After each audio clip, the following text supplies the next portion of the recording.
Welcome to Borrow My Belief Hello. podcast. And by popular demand, I've got my Pardon you. daughter on here again, Hello there. as she was the most viewed of my last podcast. So this is a place This is my mum. where we inspire you to live from your heart and follow your dreams. And I don't know anybody else in my life that I actually physically know that's done that more than this one here. Thanks, Mum. Yes. And we are sat in a bed because we tried to get this little boy to sleep My son. Hello. and he decided to wake up. So this podcast is either going to be 10 minutes, 2 minutes, Or 2 hours. or 2 hours. Who knows? And I've kind of talked Anu, my daughter, into this podcast because she's, much to my delight and dismay, both mixed into one, she's going away on her travels and will already be away by this time this podcast comes out. I'm just reassuring her that it'll be after she's gone because you've not told everybody yet. No, I haven't. Yes. I quite like to do what they call an Irish goodbye, you know, when you just slip out the back door of parties and such like, without needing to go around and do the hugs and the obligation things. I'm really not one for obligations or living life by what we think we should do. So, If you found. I'm going to miss this little one, obviously. So, Anu, you, more than anybody I know, follow your intuition, follow what some might call the higher self, highest guidance, and live from your heart and soul, and have done since I can remember. And then, if any time I've seen you not doing that, that's when I see you kind of suffering. Yeah. So, have you got anything to say about that? We're just going to go with the flow. It's not an easy path. I don't think there is any such thing as an easy path. I think doing something that maybe you've been pressured into through society or your parents isn't easy because that's not you following your soul. I also believe that living from your soul or heart or whatever you want to call it, your intuition or your gut, is also not easy because either way you're going to have to face discomfort. I don't know what to say about it, Mum. Yeah. Well, let's start from what's coming. We're in Glastonbury at the moment, and what's coming to my mind is some of the choices that you've made. So I remember one day you were working somewhere, and you called me up and you said, I know it's time to move on. I know it's time to stop working there, but you were renting a place, and you needed the money, and you just said, well, Mum, I just know that I need to stop working there and I just need to trust. And at that point in my journey, I'm on the other end of the phone thinking, oh my God, what's she going to do? But I didn't say that. And you went for a walk. As I remember it, you went for a walk. There's a place called the Tor here in Glastonbury. You told them you weren't staying already. You took that leap. You went for a walk. Told who? The work? People that you worked for. Yeah. Went up the Tor, come back down, and then what happened that very same day? Can you remember? No. You were walking down the high street and you felt to go into a shop, as I remember, and you had another job within 24 hours, less than 24 hours. And that is typical. Oh, Sky. Hello, Sky. Say hello to the viewers. Hello. And that to me is what I witnessed time and time again. Not quite as simple as that. I think what I could maybe share based on the back of that is that a lot of the time I've seen people so understandably would like this security of knowing that if they're going to follow their dreams or if they're going to take a risk that deep down actually excites them and feels really great, they want to know that it's going to work out. They want to know that, oh, if I do start a business, or if I do start doing more of what I enjoy, that it's going to be successful, whatever success means for them. And I suppose that reassurance, the need for reassurance, prevents people, because ultimately it's a false thing. We can never have that guarantee. We can never know if something is going to work out for us. And what I've learned to do and move through the fire many times myself is being in that total limbo space when all you have is your faith, your trust. That's it. And it very rarely makes sense to the mind, and the sweet mind, the ego goes, hang on, what it goes to the worst case scenarios. What if I end up homeless? What if I am in debt? Or what if this or that or the other? But one thing I have learned, and maybe I said this in the last podcast, is that whenever we follow our deepest truth, we are always taken care of. The thing that we're afraid of happening never happens. And even if it does, it's usually never as bad as we think it would be. And oftentimes I've found that when I do trust and I leap into that void, it's like looking over the cliff and going, well, I've not got a parachute, but I'm going to trust that I have wings. I'm going to trust that I'll be caught. I'm going to trust that there is a greater power of love that's going to guide me. When I jump, the most miraculous, synchronous events unfold. And the people that I've met along the way who also live that path and who I've met through living that path are some of the most inspired and inspiring people I've met. And it's really interesting listening to you there, because without you taking that jump in the first place, the most miraculous events don't show up often. Because I've witnessed with people, and I'm not you jump. So I've witnessed with people who, and in myself before I started to jump, Mm-hmm. I've witnessed hoping if I cling on, something's going to turn up, this is going to happen. Yeah. And it's somehow in that, it's somehow in that energetic space. It's kind of like creating a void when you've moved away from something, that creates the space, yes, for it to happen.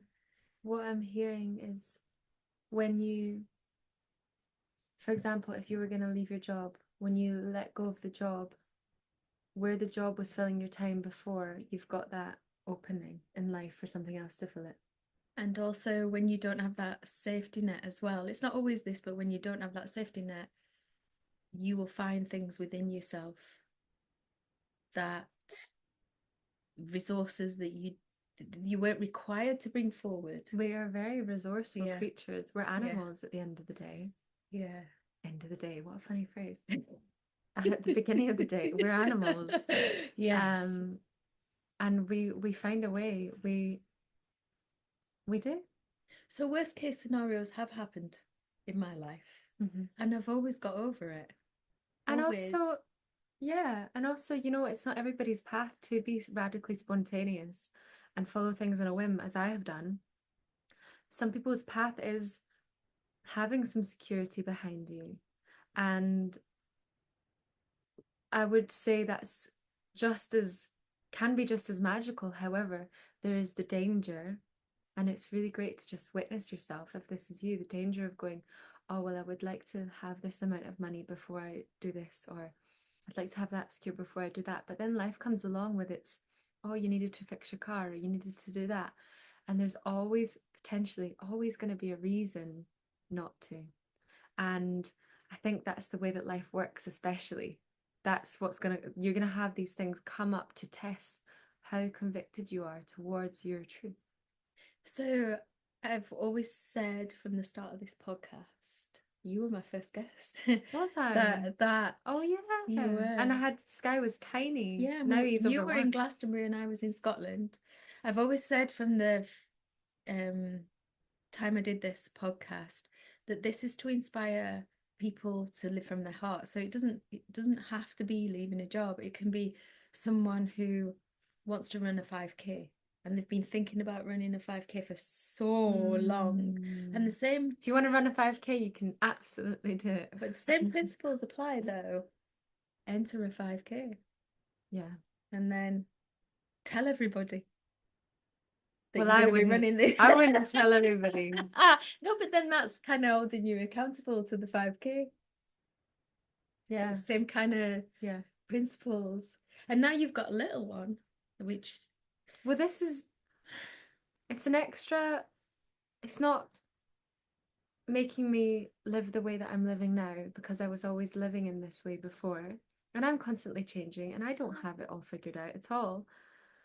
But what it is, having Sky in my life is a great way for me to keep tuning back into what actions can I take? What can I embody that is me and my most empowered self? That feels really important because I would like him to, and I can't sculpt his experience. His experience is his experience, right? And I'll make a gazillion mistakes just as every parent does. Thanks, Mum. Oh, we've had maybe, you know, actually, I'm totally kidding. We will do a podcast on that at some point in the future. Will we? Yes. When we're ready. So speaking of you, cheeky monkey. He's coming back. He's coming back. You coming up, Sky? So sorry. On you go about Sky, you were talking. So I would love for him to grow up with a mother who's living her truth, living her empowerment, to know how to treat himself. That happens through osmosis with children.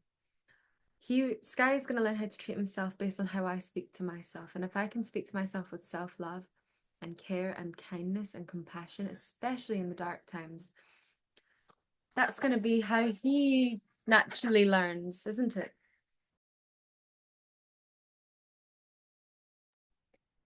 Okay, so we just took a little break because little Sky was needing our attention. And we're going to make this a short one. And Anu's promised me, because I'm going to put this out as a bonus, so promised me. I didn't promise. You did. It was promised me that we're going to do a proper episode. You're open for it anyway, aren't you? I'm open-minded, yeah. So we were just talking about how I wasn't always empowered when you were younger, where I was a lot more unconscious in those days, and the kind of effect that it can have on your children. And thankfully, I woke up to these things and educated myself. And these days, we've had some incredible talks, we've had difficult conversations. I think at some point in the future, it'll be really good to have a really good conversation around that. Not a quick one just now, but is that why it's so important for you? You can see his little foot there. It's so important for you that Sky experiences an empowered mum. Yes and no. Not just because, well, not really. I think it's a rare thing to grow up with an empowered parent.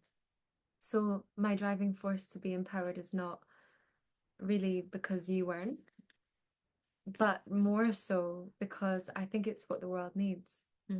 Because I know that when I'm empowered, actually, my life feels more in integrity, and I feel so much more peace in my being, even though being empowered often involves saying challenging things with love at times to people, or it means walking away from things, or it means doing the difficult thing. I know that being empowered, actually, it feels empowered. It feels like the only sensical way to live in this unsensical world. It really feels vital. It feels vital. And through my own experiences, I've learned that the more I show up empowered, the more other people feel inspired and show up empowered. And when we are living from that state, we're not living on anybody else's terms anymore. We're not as likely to feel resentful or no screens for the baby. Yes, for the baby. We're not likely to feel resentful or have all this pent up stuff that then comes out into the world in unhealthy ways. We're able to process emotion with greater ease, and maybe not greater ease, but the more self-awareness that we have around it. It's, I don't know if I want to say it's any easier than living in ignorance, but it's just the path that I feel to walk. For me, the word that I would use walking that path when I do is fulfillment. What about you? When I feel empowered, I feel self-assurance. I feel a level of self-love that, not in this, I don't want to say this toxic feminine of trying to do all ourselves now, but I want to say I feel self-sufficient. I feel like I don't need anything from anybody else, and I'm not giving away too much of myself to anybody else. So I feel whole. I feel in myself. I feel like I can live a full embodied experience without needing my external circumstances to be anything other than what they are. And that feels like freedom to me. Not needing other people or other things to change, but knowing I have the sovereignty to show up and make my own change within myself and follow my own life path. While it's like having this free will while balancing it on this tightrope of trust and surrender. You know what that brings up for me? We were talking about this earlier. And if you bear with me, I'll get there because it's quite a. So we were talking about 2024, and I was telling you that I was in a group of people, and the mentor said, "How would you describe your year?" And I said that when I was my turn, I said it was a year of becoming, and it was phenomenal. And you've just said it's not always the easiest path. Last year wasn't easy for me at all, but I made decisions that were totally right for What did you do last year? Last year, not as in the physical, but what was it about those decisions that were different? I was willing to listen to myself, regardless of what anybody else was saying, and regardless of how much I started to listen to my own inner knowing, regardless of how much I loved others that thought something else would be better for me, which I didn't used to do. And how did you discern what was your inner knowing? You are going to be a good podcaster. I can see it. Stay tuned for my podcast. I think for me, because I don't know if it's different for everybody.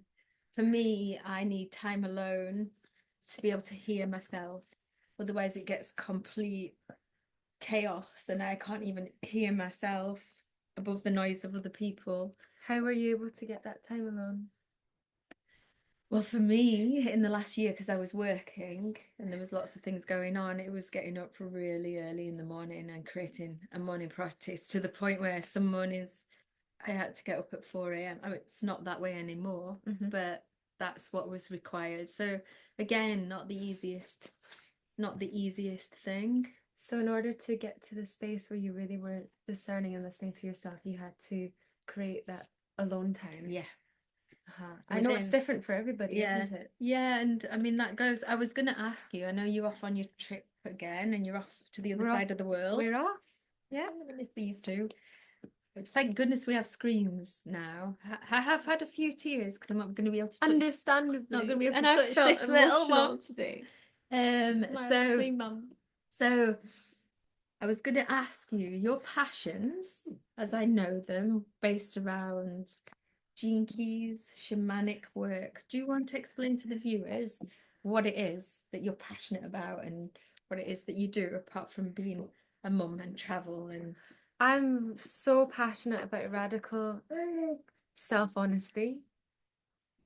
about self-awareness, understanding oneself, listening to the different parts of ourself that cause us to move about life in different ways, and witnessing them without judgment. The part of me that says, oh, blah, blah, blah, you know, the stories. Parts, just watching my life from a compassionate viewpoint, broadening my self-awareness allows me to see other people and their programs and how they operate in the world in a deeper way. And I'm really passionate about being empowered. I know we've already spoken about it. And seeing other people live from that space, because it's sad to see anything other than that. And I know that if I want to see it more in the world, I've got to live it. I'm passionate about creativity, doing what my heart feels inspired to do in each moment. And as I've mentioned before, being empowered. There's so many other things I could share, but we'll save that for the next podcast. Right now, my attention is with this little one who's spilling tea all over the bed. We're going to go and see the sunset. Your last evening here. And yeah, I love my mum. I love my daughter. I'm glad you beautiful folks are watching her podcast, because she really is an incredible woman, and she's been through so many transformations, and she's incredible. So, and if you know her, you're very lucky. Oh my goodness, I don't know if I'll leave that in. Oh yeah, you better leave it in. Anyway, thank you. As you can see, it's time to go. Love you, Mum. I love you too, darling. Bye-bye. And we will be back with more episodes in the future.